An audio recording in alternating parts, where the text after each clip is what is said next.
Hello बच्चों, कैसे हो। सेवेंथ क्लास का चैप्टर नंबर 10 कर रहे थे, जीवों में श्वसन। तो आज अपन पढ़ेंगे बेटा अन्य जंतुओं में श्वसन। अन्य जंतुओं में श्वसन। मनुष्य में अपन ने श्वसन किया, ठीक है, और अन्य जंतुओं में श्वसन अपन पढ़ेंगे।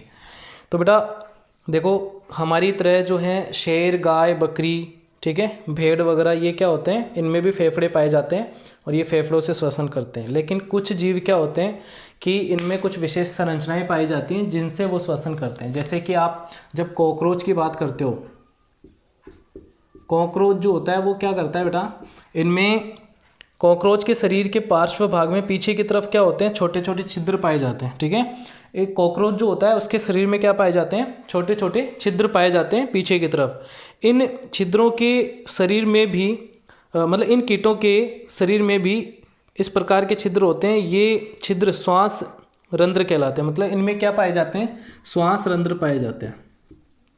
कॉकरोच में क्या पाए जाते हैं, श्वास रंध्र। रंध्र का मतलब ही होता है छिद्र, ठीक है। तो छोटे छोटे छिद्र पाए जाते हैं। कीटों में गैस के विनिमय के लिए वायु नलिका का जाल बिछा होता है। मतलब इन कीटों में या कीड़े मकोड़े, कॉकरोच वगैरह होते हैं, उनमें क्या होते हैं कि जो है गैस के विनिमय का मतलब होता है कि स्थानांतरण के लिए, एक जगह से दूसरी जगह पे भेजने के लिए, या फिर आप उसको जैसे ऑक्सीजन अंदर लेते हैं या फिर गैसों को बाहर छोड़ने के लिए अंदर लेने के लिए, उसको विनिमय बोलते हैं। तो इनमें क्या बिछा होता है, नलियों का जाल बिछा होता है जो श्वास प्रणाल या वातक कहलाते हैं। तो कीड़े मकोड़े जो होते हैं उनमें श्वास प्रणाल या फिर वातक जो हैं वो संरचनाएं पाई जाती हैं जो ऑक्सीजन का आदान प्रदान करते हैं, ठीक है।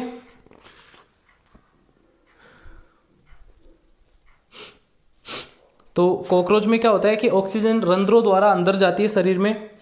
उससे क्या होता है कि रंध्रों से फिर श्वास नालों में जाकर शरीर में ऊतकों में विस्तृत हो जाती है और शरीर की प्रत्येक कोशिका में पहुंचती है। तो इस तरीके से श्वास रंध्र जो है उनसे ऑक्सीजन अंदर जाती है, श्वास नाल में जाती है और उससे जो है शरीर के ऊतक होते हैं, ऊतक मतलब कोशिकाओं का समूह होता है, तो उसमें जाते हैं और प्रत्येक कोशिका तक वायु ऑक्सीजन जो है वो पहुंचती है और ऑक्सीजन वहाँ से क्या होती है, वो कॉकरोच को क्या मिलती है, उससे मतलब श्वसन करता है, वो उससे ऊर्जा का उत्पादन करता है। इस तरीके से इनमें ये प्रक्रिया होती है और कार्बन डाइऑक्साइड बनती है, ठीक है। और वो कार्बन डाइऑक्साइड वापस से जो है रंध्र, श्वास रंध्रों द्वारा बाहर छोड़ दी जाती है। तो ये प्रक्रिया चलती है कॉकरोच में। वापस से बता रहा हूँ, सबसे पहले श्वास रंध्र से ऑक्सीजन अंदर लेगा कॉकरोच, ठीक है। फिर क्या करता है कि ये ऑक्सीजन, यहाँ से ऑक्सीजन जो है कहाँ जाएंगी, श्वास नाल में, श्वास नाल में, ठीक है। और श्वास नाल के द्वारा, श्वास नाल से जो है ये कहाँ जाती है, ऊतकों में, ऊतक व कोशिकाओं में, ठीक है, ऊतक व कोशिकाओं में। मतलब यहाँ से ऑक्सीजन लिया, ऑक्सीजन कहाँ चली जाती है, श्वास नाल में, और श्वास नाल से ऊतक व कोशिकाओं में। वापस यहाँ पे कोशिकाओं में क्या बनती है, CO2 बेटा, कार्बन डाइऑक्साइड बनती है और ये वापस कहाँ आती है, श्वास नाल में, और श्वास नाल से वापस कहाँ जाती है, श्वास रंध्र में, और श्वास रंध्र से कहाँ चली जाती है, वातावरण में। ये प्रक्रिया चलती है किसमें, कॉकरोच में, ठीक है। आप ये याद रखोगे। फिर केंचुआ जो होता है उसमें क्या होता है कि केंचुआ त्वचा के द्वारा श्वसन करता है। या आप याद रखोगे, इंपॉर्टेंट है कि केंचुआ जो होता है वो किसके द्वारा श्वसन करता है, केंचुआ त्वचा से, ठीक है। तो आप जब केंचुए को छुओगे तो कैसी लगेगी आपको, उसकी त्वचा बिल्कुल आर्द्र और चिपचिपी सी जो है उसकी त्वचा होती है, और वो गैसों का आदान प्रदान जो है अपनी त्वचा के द्वारा ही करता है। तो श्वसन, केंचुआ जो है श्वसन किससे करता है, त्वचा से। इंपॉर्टेंट है बेटा। नेक्स्ट मेंढक भी, मेंढक जो है उसमें क्या पाए जाते हैं बेटा, फेफड़े तो पाए जाते हैं, मनुष्य की तरह क्या पाए जाते हैं, फेफड़े पाए जाते हैं, लेकिन वो त्वचा से भी श्वसन कर सकता है। मेंढक दोनों से श्वसन कर सकता है, त्वचा और फेफड़ों दोनों से श्वसन कर सकता है, ठीक है। अब देखो, जल में भी श्वसन होती है क्या, क्या जल में भी हम सांस ले सकते हैं क्या, क्या जीव जो हैं जल में भी रहते हैं, किस प्रकार श्वसन करते हैं। तो सबसे अच्छा एक उदाहरण है मछली।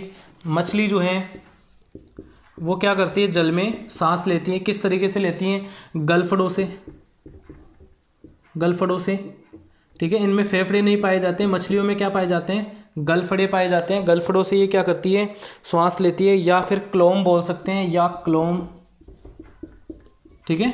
या फिर क्लोम। तो ये दो संरचनाएं गलफड़े या फिर क्लोम, इनसे क्या करती है मछलियाँ श्वसन करती है, श्वास जो है अंदर लेती है। अब इसमें भी क्या प्रक्रम होता है कि ये देखो मछली के साइड में जो है क्या होते हैं, मतलब दोनों साइडों में क्या होते हैं, गलफड़े होते हैं, यानी त्वचा पे क्या पाए जाते हैं, गलफड़े या क्लोम पाए जाते हैं। इनमें रक्त वाहिनियाँ, मतलब रक्त आता है, यहाँ तक रक्त वाहिनियाँ आती हैं, वो ऑक्सीजन को अंदर लेती हैं और पूरे शरीर में पहुँचाती है। तो ये प्रक्रम चलता है मछली में, ठीक है। क्लोम के द्वारा श्वसन करती हैं ये। तो गैसों का विनिमय जो है इन क्लोम के द्वारा और रक्त वाहिनियों के मध्य इन जो है ऑक्सीजन का आदान प्रदान होता है। इस तरीके से जो है सारा प्रक्रम चलता है जंतुओं में श्वसन। यानी कॉकरोच आपने देखा, ठीक है। उसके बाद में अपन ने देखा केचुआ जो है त्वचा से श्वसन करता है, मेंढक जो है फेफड़े भी होते हैं और त्वचा से भी श्वसन करता है, लेकिन मछली जो है गलफड़ों से श्वसन करती है, क्लोम द्वारा श्वसन करती है।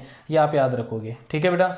अब पेड़ पौधों में किस प्रकार से श्वसन प्रक्रिया होती है, ये एक लास्ट टॉपिक बचा है इस चैप्टर का, फिर इसको अपन अगली क्लास में कर लेंगे, ठीक है। तो अभी के लिए इतना ही है, और बाकी अगला टॉपिक एक लास्ट कंप्लीट हो जाएगा, कल अपन क्वेश्चन आंसर्स भी स्टार्ट कर देंगे, ठीक है। तो आई होप मैं आशा करता हूँ कि आपको समझ में आ रहा होगा बेटा चैप्टर। इसको धीरे धीरे आप जो है स्टेप बाय स्टेप चलना है, आपको कुछ ज़्यादा दिमाग में लोड नहीं लेना है, स्टेप बाय स्टेप चलो, सारा क्लियर हो जाएगा, ठीक है। और बाकी किताब में से और पढ़ना आप लोग इसको, ठीक है। तो मिलते हैं अगली क्लास में, टेक केयर, बाय बाय।